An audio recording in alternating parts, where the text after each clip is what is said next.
Walaupun burung elang ni tuan-tuan, burung yang hebat, tapi rupanya ada juga burung-burung yang tak suka pada elang.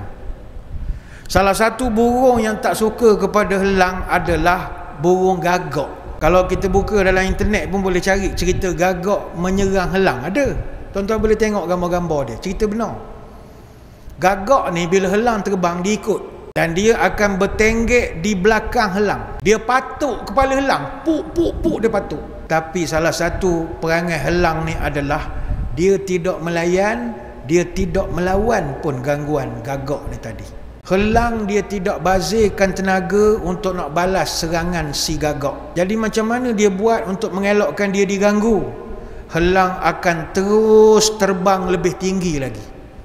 Terbang lebih tinggi dan tinggi dan tinggi. Kerana semakin tinggi kita di udara, udara akan semakin nipis. Gagak akhirnya lemas kerana dia tak dapat altitude yang tinggi.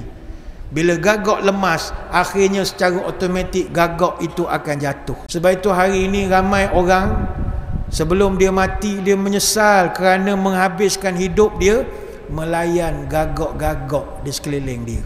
Gagak ni gangguan kecil, bisikan negatif, cercaan-cercaan, tekanan-tekanan, pedulikan mereka.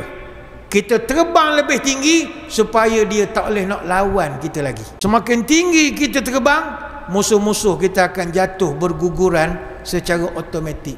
Kerana mereka takkan boleh terbang setinggi kita. Kerana kerja mereka hanyalah mengganggu saja. Abaikan gagak-gagak itu.